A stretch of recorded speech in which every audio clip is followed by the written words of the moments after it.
विद्या चव्हाण सुद्धा आपल्या सोबत आहेत। राष्ट्रवादी शरद पवार गटाच्या विद्याताई, मुळात अत्यंत दुर्दैवी अशी ही घटना आहे। या घटनेनंतर पुन्हा एकदा सर्वसामान्य प्रवाशांच्या प्रवासाचा प्रश्न हा ऐरणीवर आहे। नाही, ही घटना आज झालेली अत्यंत दुर्दैवी आहे, अत्यंत वाईट आहे। जरा सांगित असतील की पुष्पक मेल मधनं पडलेली ही माणसं आहेत, यात्रेकरू आहेत, परंतु मुंबई लोकल ट्रेनची अवस्था अनेक वर्षापासून अशीच आहे।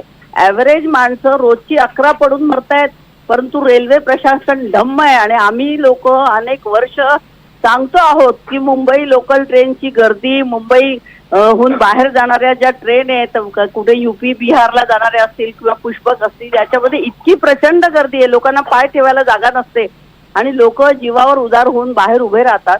आणि आज तर सगळ्यात मोठा क्लायमॅक्स झालाय की तिथे माणसं 9 वाजता ते पडलेली आहेत, ट्रॅकवर पडलेली आहेत, तिकडे रेल्वेच्या आवारात पडलेली आहे, परंतु त्यांना ॲम्ब्युलन्स कडनं साधी मदत मिळत नाहीये।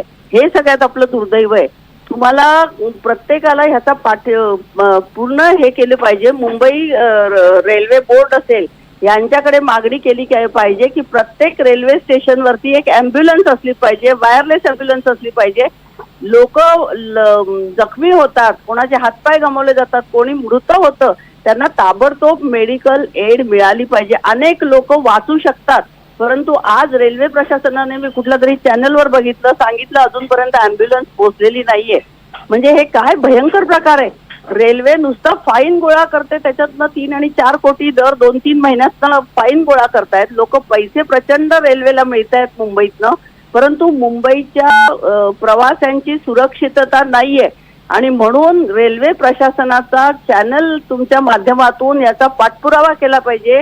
आम्ही लालू प्रसाद यादव रेल्वे मंत्री असल्यापासून मुंबई लोकल ट्रेनसाठी सुविधा दिल्या पाहिजे। फक्त 10 आणि 12 डब्याची गाडी वाढवून चालणार नाहीये। मुंबई लोकल ट्रेनवरती प्रचंड ताण आहे। आपण बघितलं, कल्याण, डोंबिवली, इकडे विरारकडे आपण गेला किंवा आपण मुंब्रा आणि ह्या दिवा ह्या ठिकाणी गेला तर ह्या ठिकाणी प्रचंड हाल आहे। आम्ही मोठ्या मोठ्या टेक्निकल लोकांना घेऊन तिकडे गेलो होतो की मुंबई लोकल रेल्वेमध्ये काय सुधारणा केली पाहिजे, पण ह्या प्रशासनाला आणि ह्या शासनाला वेळ नाहीये।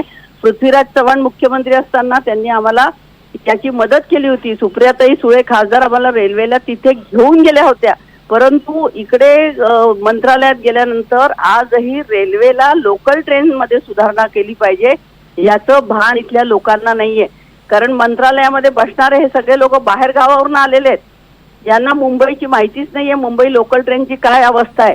मुंबईच्या परिघामध्ये 2.5 ते 3 कोटी लोक राहतात आणि हे 65 ते 70-80 लाख लोक रोज लोकल रेल्वेने प्रवास करतात आणि रोजची 11 माणसं मरतायत। त्यांना साधी मेडिकल एड मिळत नाही, याची जबाबदारी कोण आहे? केंद्र शासन सांगतं आम्ही मुंबईपर्यंत तुम्हाला ट्रेन देतो मुंबईची, आणि राज्याची जबाबदारी ही राज्य सरकारची आहे। लोकांना ॲम्ब्युलन्स ताबडतोब मिळाली पाहिजे, लोकल ट्रेनची गर्दी कमी झाली पाहिजे। नुसतं मेट्रोवरती कोट्यावधी रुपये तुम्ही खर्च करताय, परंतु मेट्रोपेक्षा लोकल ट्रेनची अवस्था सुधारणं आवश्यक आहे।